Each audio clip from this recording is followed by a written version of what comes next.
Thank you, Dave, for the great introduction. We're not going to talk about bears. Yes, we're not going to talk about cozy bear or anything like that, right? But hopefully these things also helps us to defend against all these kind of animals, right? And threat actors. Thank you, Andy, for being with me today. Really happy to share this with you, this presentation about defensible secure architecture, right? We're going to talk a little bit about what that is and how this can help raise that bar. Andy, would you like to introduce yourself? Yeah, sure thing. Yeah, really great to be here today, speaking to everyone. My name's Andy Smith. I'm one of the instructors for Sec 530, Defensible Security Architecture and Engineering. My, I guess, day job, though, is as a principal security architect, where I've got over 17 years of experience securing a whole bunch of IT, OT, and more recently, some fun and interesting emerging technologies. I do some work with OWASP on their LLM Top 10 project on the side as well. And if I have a bit of spare time, I also run a little YouTube channel there. Yeah, really great to be here today and chatting about defensible security architecture. Awesome. I'm a big fan of your YouTube channel, by the way. So anybody here that is not subscribed to your channel, please do it like right now. Well, maybe in 30 minutes. Yeah, so very nice to be with you all. I'm a primary author and also instructor for this class that this topic is based on. So let's get into it right away. What is a defensible secure architecture? Ismael, I thought this was based on the zero trust class. Like a lot of people know Security 530 as the SANS zero trust class.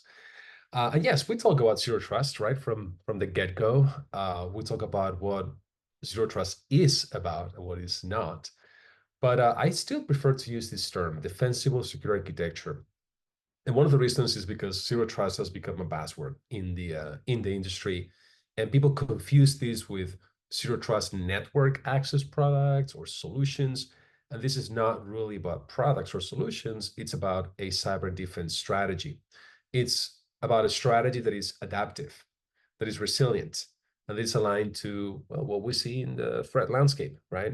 We're going to talk a little bit about what we see over there, but with a focus on how we can design and build for this cyber resilience. So what does it look like in 2024? Well, defensible secure architecture is still applicable, and it has to be built right on zero trust core principles. Andy, you're going to talk more today about the attacker's freedom to maneuver. How do we limit that? That's a core principle of these architectures. Continuous authentication and authorization, continuous monitoring, network segmentation. Man, is this still a thing in 2024? Of course, micro-segmentation and micro-segmentation are part of this, and it's actually a big part of limiting the attacker's ability to maneuver. Minimal trust or least privilege access, and continuously monitoring users, devices, data, and doing this in a way that we can implement this adaptive cyber defense based on the knowledge of the adversary. One of the things I usually say in class is that you cannot defend against everything.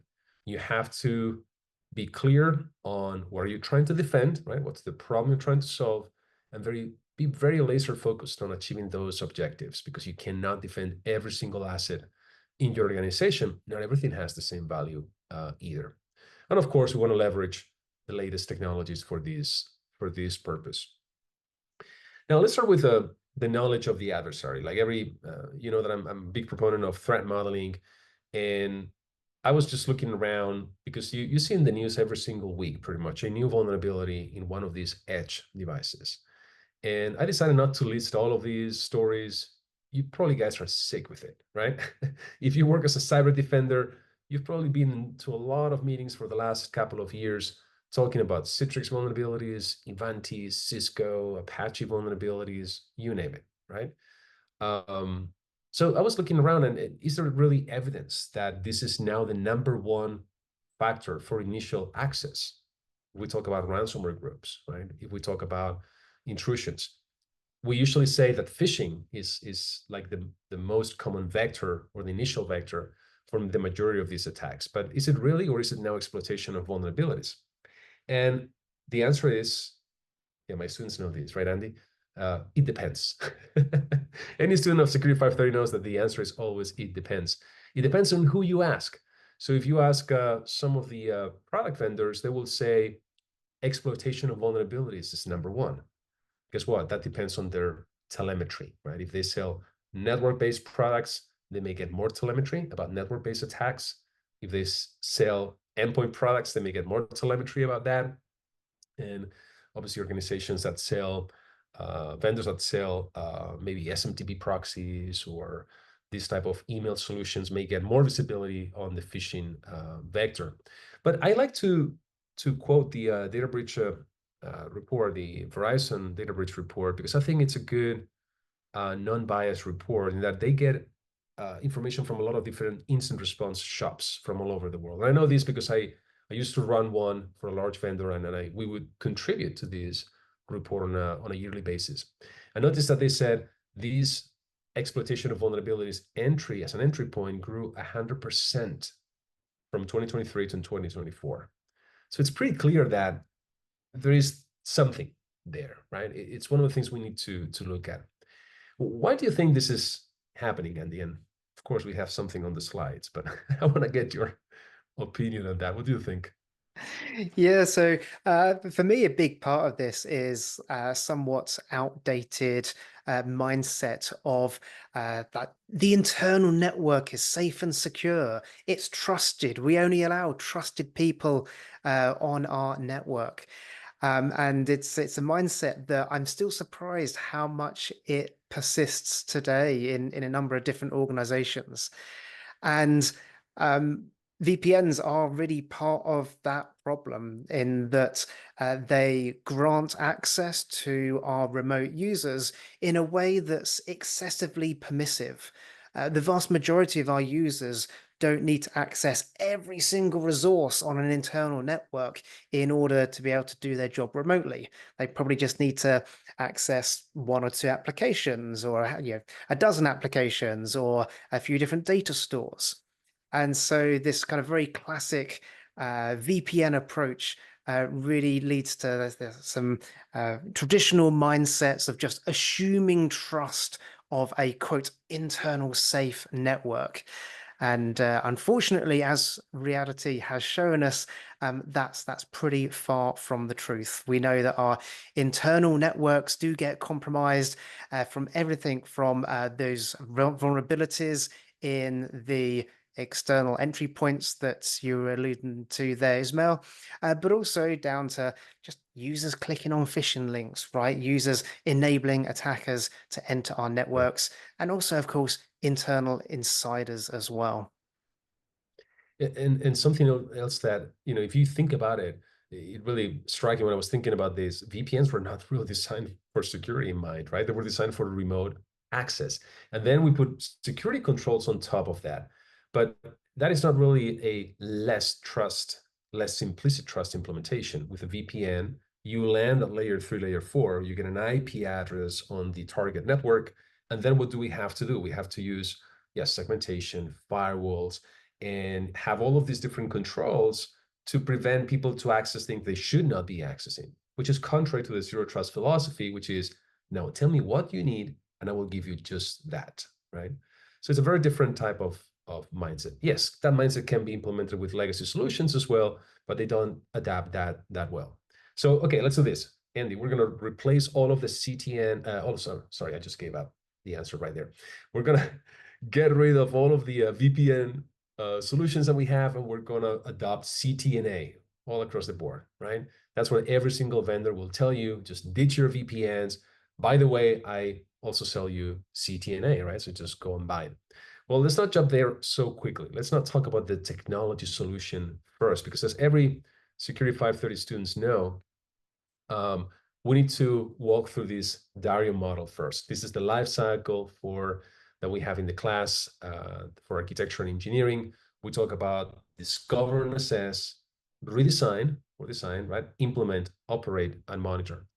So part of discover and assess, the first phase that we have to do is to figure out where you are and where you want to go, right? Identify what is your business critical data, classify it, label it, and do the same thing with the users, right? You need to have an inventory of who has access to what when they need to access the information, how they need to access, to kind of like design that architecture, right? You wouldn't build a house without having that kind of a plan of, okay, so this is the people that are going to live in the house. And, are you going to cook more or less? Do you need a larger kitchen or a smaller kitchen? And where is this going to be built? It's not the same thing to build it in, a climate that is tropical and building it in the top of a mountain, right? Where it snows a lot. So that's kind of the idea here. And you're going to see something that I would encourage anybody doing this type of analysis to do, which is just drop on a whiteboard, right? Or on a spreadsheet or whatever your favorite tool is, a list of the different types of users that you have, different type of privileges, devices, resources that we need to access, the location of these resources, and then a list of conditions. This is just an example, right? A very simplistic example. But by using this, I'm going to be doing a little bit of whiteboarding here. Imagine this employee has standard privileges, and let's say that these users, they have maybe either partially managed or maybe bring your own device, right? Which is very popular, one of the topics we discuss in class 2. And that this user needs to access an application, and this is an application that is, let's say, on-prem. What are we going to require for this type of access? Knowing what we know about the user, knowing what we know about the device, right? If it's bring your own device, we'll probably want to implement more strict controls on this type of authorization and authentication. And how are we going to verify continuously that this user is behaving in the way we're supposed to, right? That may impose some limitations on what type of data this employee may access on a Bring YOD device. Now, if the user is using a managed device, fully managed device with maybe endpoint agents, where we can now do that continuous monitoring, maybe we're going to still require, some MFA, maybe end-to-end encryption, continuous device assessment. These things in mind, the risk is going to be lower, and we're going to allow that user to access maybe a little bit more sensitive information. Same thing for admins, contractors. So we could end up having some combinations here. Look at this as a, I don't know, chessboard if you want, and try to use this to understand what's the context, what do you have, and where do you want to go. Now, with this in mind, imagine that this is the current situation of many organizations, right? You have multiple VPN entry points. Maybe you have your own MPLS, which it not also adds latency to the traffic, but also allows you to, well, you spend a lot of money on that probably, right? The traffic is encrypted, not end-to-end, but it's encrypted to the edge device, to that VPN concentrator, that firewall that is doing this VPN access. And we want to go to this desired situation. We're going to have multiple entry points, which will prevent attackers from easily finding out how to get access to these resources, maybe at the same time, which is a big selling factor, reducing cost, and more importantly, support these conditional type of access policies. How do we do that? Well, that's what we have Zero Trust for, and a CTNA solution can definitely help here, right? How can we do that? Well, let's think about the Zero Trust pillars first. When I look at this, and I know we've had these conversations before, Andy, I think this could be a very good way of finding out where you are in this journey, right? Where have you put more weight, more controls, more and more emphasis maybe? And where do you want to put more emphasis going forward? I think maybe many organizations have done quite some investments on the network side, at least on the protection side, maybe not that much on the detection or the visibility. But how about the data itself? How about devices? How about identity? How do you like to leverage this map or this visualization, Andy? Yeah, for me, this is a really valuable way of understanding the relative maturity of our controls across each of these 5 different areas. And I find it fascinating how from kind of organization to organization, and also even within organizations, the balance of these controls varies. So, for example, where we see lots of slightly more modern IT-like environments. We see a lot of those organizations a little heavier on the identity and some of the device-centric controls, whereas in more traditional organizations, as you called out, maybe a bit more focus on the network-centric controls. Also, additionally, in things like OT environments, we're quite limited with what type of controls you might be able to actually implement at the identity or the device level. So that's where maybe we can make up the gap by raising the bar with our network-centric controls. And a lot of this stuff, it's a thought process that can be quite organic, but I really like to then map it out on a model like this to provide a really clear view of where the balance lies across those different pillars. If nothing else, just to act as a really clear way of communicating across other members of a security team, whereabouts is our balance across these different assets, and then encourage the discussions around, does that balance feel about right, or do we want to increase or decrease in one or more of those areas? I love it. So there's a lot to say about this diagram, right? We talk about balance in a physical building. That's what they're called pillars, right? An unbalance will just make this whole building crumble. And at the same time, you have vendors saying, oh, it's all about identity. Forget about the devices or the network. That's legacy. It's all about identity. Well, that's one of the pillars, right? It's important. You need it. But you also need the network. You also need devices, right? You also need data and applications and workloads. So this is a good communication tool. As you said, it's a good tool for auditing, assessing, right, where you are in that journey. Now let's go back to the CTNA example, and then we're going to go into the second scenario, Andy. But we want to start with the policy. We don't want to start with the technology. We want to start with what's the problem you're trying to solve. And this is how you do a zero trust policy. Instead of saying, these are the things we're not going to allow you to do, you start with, this is what we're going to only allow you to do, which is to access this application on this particular protocol or port, and only users in this group that match this criteria will be able to use this resource, but within this context. It has to be a fully managed device, risk must be low based on this conditional access, satisfy this MFA or FIDO2, passwordless, whatever. And maybe we can also incorporate some other additional workflows. Imagine that this is an admin that needs to access a particular computer for help desk purposes. Do we have a ticket in the ticketing system saying that this user needs service, right? Needs help. Now we could add that as a condition as well. And I know this is kind of a different level of complication, but that's the idea for orchestration around zero trust, to be able to bring this context into the equation. Zero trust solutions can help with this, right? We're not going to talk too much about products in particular, but CTNA solutions can help us to implement this least privilege policy.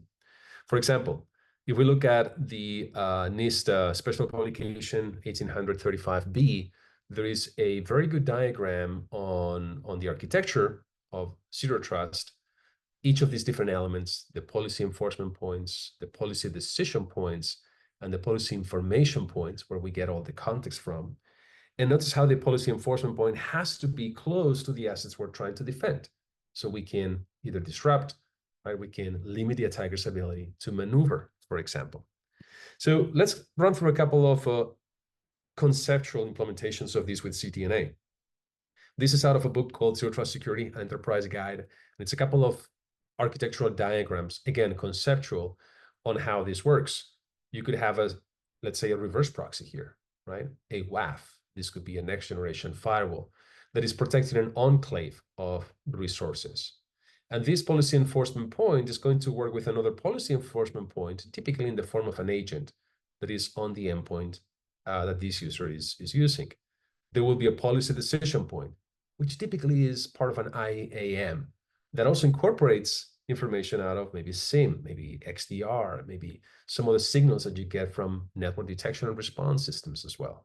And based on that, will allow you to access these resources or not. Now, one of the disadvantages of this is that you're not going to be able to maybe interrogate each of these resources but you also save yourself from having an agent in each of these hosts, typically a server or a database. But on the other side, you could have these policy enforcement points not only in the cloud, but also at the edge of your on-prem infrastructure, right? It could be a DMC at the same time. But notice that how there's not that much about inside or outside, as Andy, you were saying before. This is more like CTNA as a service, and many organizations are doing this as well, where you have a vendor that offers you multiple entry points. The data is routed through this network. A good question is, will this data be encrypted?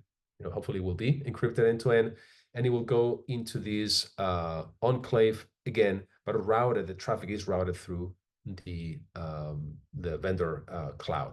So this gives you obviously the ability and the flexibility to use multiple entry points closer to maybe your geolocation, and it can be a significant advantage, especially for contractors and other people that may not need a full layer 3, layer 4 remote access, right? A traditional VPN. So again, this is just a conceptual idea. These things can be implemented in a product in various ways. So if you're looking for something like this, what do you want to do? Well, start with a group of users that will be probably that you determine that they have too much implicit trust as of today, right? And try to move them towards these CTNA solutions. Realize that you probably have to coexist with VPNs for a long time. Maybe you will still need a VPN in the future for a break glass type of functionality, or for instant response purposes where you need that type of remote access. But for the majority of people, I think about building microperimeters, continuous risk assessment, context-based access, integrated better with these type of solutions. And of course, APIs. I'm a big API fan, right? If you have the ability to orchestrate responses, right, through APIs, you might be able to do what Andy is going to show you now on the second scenario. Tell us a little bit more about this. I love this strategy. Absolutely. So I'm going to be digging a bit deeper into this kind of term that Ismael called out earlier around freedom to maneuver. And so, okay, let's start off with a bit of a definition there, right? So we're talking about having flexibility with how we can approach something so that we can get a better result.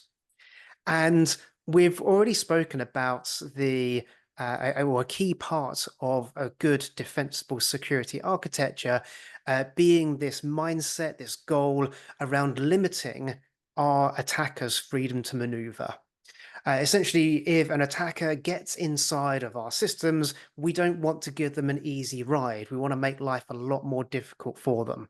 And so a number of the things that we've spoken about already, and also things like segmentation, least privilege, all of these great things help to limit that attacker's freedom to maneuver, make their life a lot more difficult. But the other side of that same coin is around looking at our own freedom to maneuver as defenders. What can we do to increase or to expand our own freedom to maneuver when it comes to a cyber incident? After all, there's some really difficult decisions to make when a cyber incident occurs. One of the common ones is, oh, we think an asset is under threat. Do we keep it turned on and accessible, and therefore it might be compromised? Or do we decide to take that system down? We're going to unplug it, we're going to shut it down so that it can't be attacked. But then we're probably causing some kind of operational outage here. Now, there's almost never a right decision to make in these situations. As Ismael mentioned earlier, one of the big jokes we have in 530 is the answer to most questions is it depends. But the value that we get from we get value from exploring what does it depend upon. And when it comes to responding to an incident, well, it depends on what information we have available to us, and also what different knobs or levers or dials or controls we have to change in order to help defend against that attack.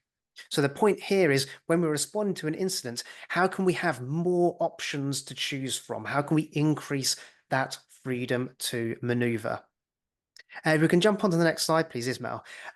The point that we want to kind of drill home here is that there's a very big variation. There's a big spectrum between the do nothing on one side and the let's just shut it down on the other side. Again, I see in a number of conversations I have with peers and sometimes with students, we sometimes have this quite binary approach to security. Either block all the things, or you can do lots of different things in between as well. Unfortunately, it's a bit too late to try and engineer these varying different degrees of response in the middle of an incident. So the defensible pattern I always try and champion is around really intentionally thinking about how we can pre-position certain technologies within our environment so that we have more options when dealing with whatever next incident is that comes along. And again, if we can jump onto the next slide, please, Ismael. This is where those same zero trust pillars can be that really useful framework to help us plan, ensuring that we've got good coverage across those different elements of our technology stack. And I've given a few examples on the slide here of technologies that can help us when it comes to responding to an incident. And you're probably looking at those and thinking, okay, well, I've already got a lot of those things. This isn't any kind of fancy new technology. I'm already using these things to build in protection into my environment. Yes, building protection is a good thing, but these same technologies are equally powerful when it comes to detecting and crucially to responding to an incident. Because we may define one policy for each of these various different controls to act as our ongoing policy to provide us with that standard baseline level of protection, but we can then tweak and change that configuration in real time during an incident in order to increase the level of protection or detection capability in certain spaces in response to whatever threat it is that is emerging. Now, just having these tools in your environments is simply not enough. The key here is, are you able to do that dynamic reconfiguration of controls on the fly? So that requires a bit of an architectural mindset when we're putting in place these controls, these technologies. Are they positioned in the right part of a network or a right part of a logical architecture in order to be effective? Do we actually have the right processes and procedures to reconfigure these? After all, the teams that are responding to an incident, such as your SOC, probably aren't the same teams that are actually running your web application firewalls. There needs to be that communication, that trust between teams. We need to ensure that we've actually tested the ability to reconfigure our controls. A bit like, there's no point taking a backup unless you test the backup. Well, the same goes with our controls here. There's no point saying that we think we can reconfigure our controls in response to a threat unless we've actually tested it to make sure that we can do that effectively. And automation can really help us here. Ideally, we would want our technologies to be automatically responding to a set of undesirable circumstances. But if we can at least automate reconfiguration in response to a manual trigger, that's also going to be a fairly significant boon. If we jump on to the next slide here, just want to give a very quick example of this. A few months ago, we had the regression vulnerability identified in SSH. The impact of this was pretty serious. This was potentially a remote code execution as a root user. It doesn't get more impactful for that. But it was an attack that was going to take quite a lot of attempts to exploit, potentially quite difficult to do. So what do we as defenders do? Do we decide to shut down all of our SSH services so that they can't be compromised? Do we leave them running? Well, again, this is where, what are the things that we can do between those two extremes? Can we maybe be a bit more selective about what communications we allow versus block? Can we be a bit more dynamic? Can we reconfigure our environment in real time? For example, we could use open source tools such as fail to ban to identify where there might be attacker activity. Okay, that's and then block the source IP addresses associated with that. Okay, yeah, that's not perfect. We know that smart attackers can circumvent that. It requires us to have a good detection. Maybe we could implement some quality of service controls. We could slow down the number of connection attempts to our SSH services. I call out here that this could also impact our genuine users as well, but actually, maybe that's okay if we have a mild performance impact on our genuine users for a limited time period whilst we're in a time of crisis. That might be okay, that might be acceptable. Alternatively, we can combine some of these together with some of our known intelligence sources as well.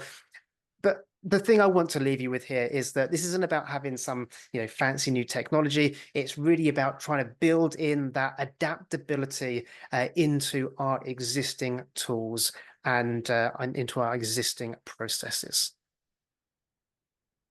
Awesome. Well, thank you, Andy. And this reminded me of a bunch of the things that we discussed in class as well, including the lab that we do with Firewall Knob, which is an amazing tool that implements this concept of port knocking, right, to also reduce the attack surface specifically for SSH servers and implement that mutual authentication between client and servers. That could be something that could be combined maybe with some of these techniques that you have described.